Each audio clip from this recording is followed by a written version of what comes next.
nongeye nguhaye ikaze ukurikiye CC Free TV.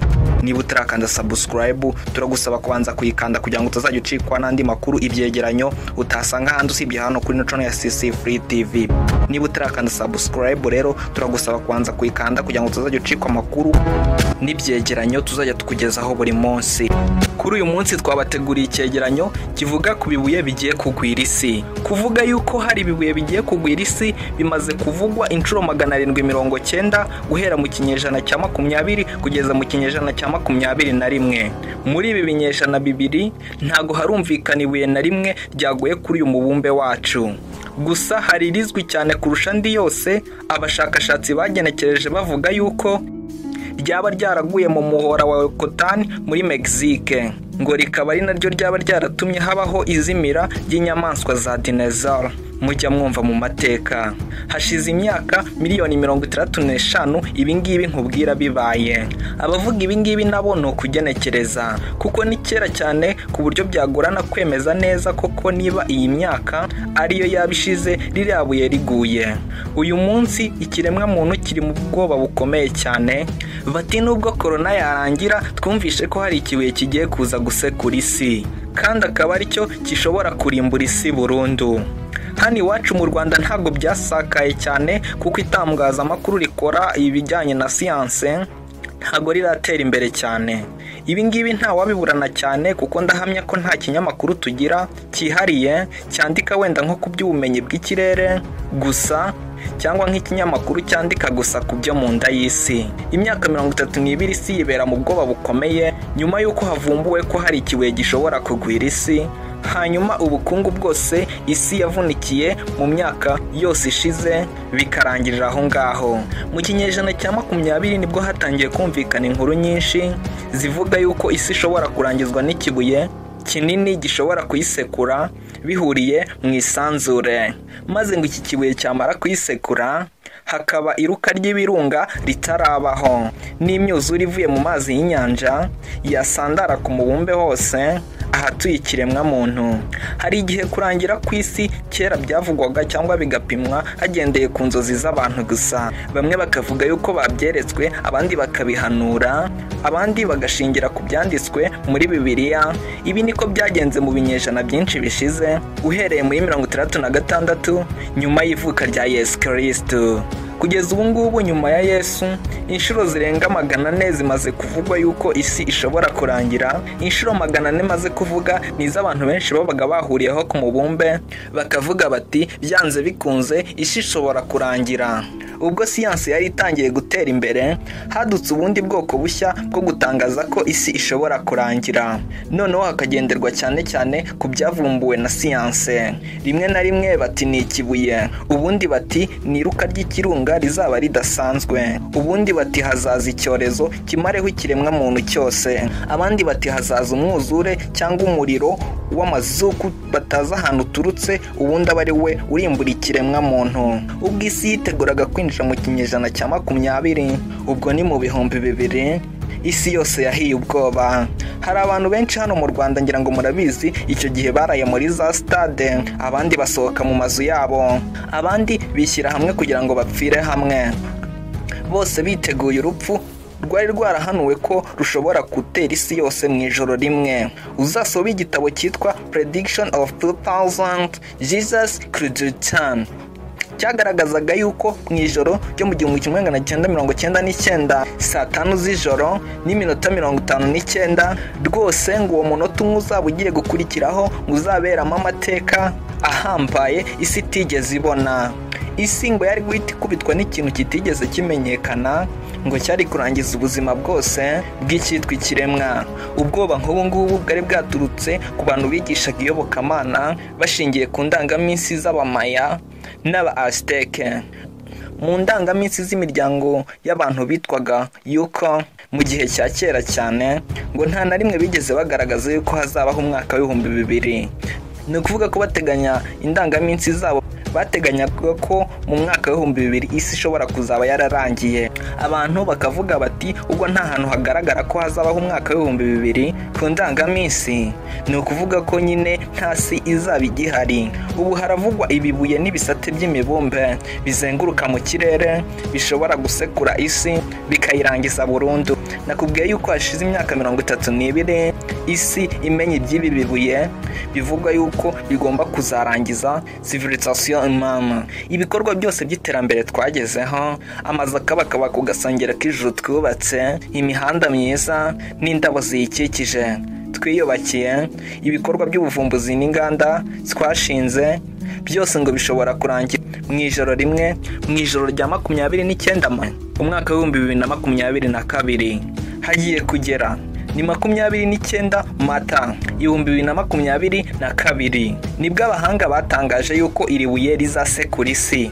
Nyamara igiteye ubwoba kurusha ikindi ntabwo ari iri buye rizasekura isi, ni umubare munini w'ikiremwa muntu uri mu bujiji bukomeye no kudashaka kumenya byinshi kuri siyanse no kwizera ibihuha no kudashingura amakuru abantu bakira. Mu kigo cy'abanyamerika cyitwa NASA gishinzwe kugenzura isanzure no gukora ubuvumbuzi muri ryo, bafitemo agashami kitwa NIATA. NIATA mu magambo arambuye ni Near Earth Asteroid Tracking, la piste des asteroides très droite. Ni ishami rishinzwe kugenzura iby'ibi bibuye binyura mu kirere cyegereye isi. Amabuye agenzuzwa gusa nayo mu bwoko bw'amasteroide. Asteroide ni amabuye aringaniye azenguruka mu kirere cy'imibumbe nayo izenguruka izuba.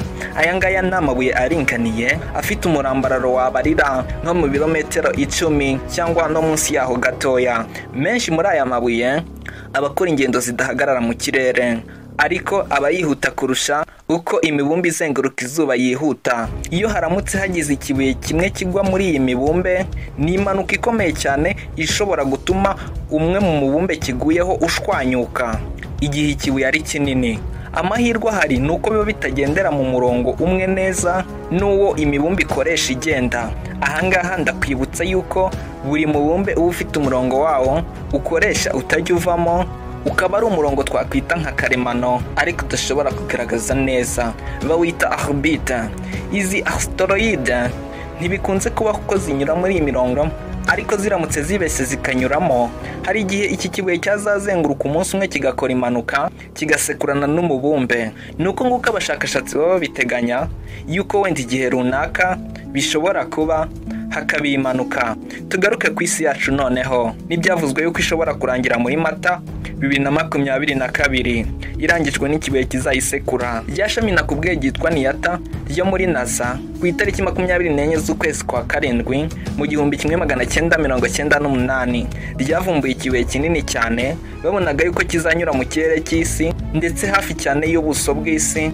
Iki kibuye bahise bagiha kode y'umubare wa 52,738, ubundi bakita 1998 nk'umwaka cyagaragariyemo mu 1998. Ariko nubwo cyagaragaye mu 1998 hari hashize imyaka 11 nanone abashakashatsi babonye amashusho y'iki kibuye. Ni ukuvuga yuko abavumbuzi ba mbere bakibonye mu 1987. Mu mwaka ukurikiyeho abashakashatsi bongeye kubona ishusho yacyo noneho kigaragara neza, ubwo ni mu 1988. Abashakashatsi ba mbere bakiboneraga kure, bakavuga yuko gishobora kuzagwa ku isi mu mwaka wa 2197. Ubwo uhereye uyu munsi haba hakibura imyaka 178 kugira ngo iki kibuye kigwe ku isi.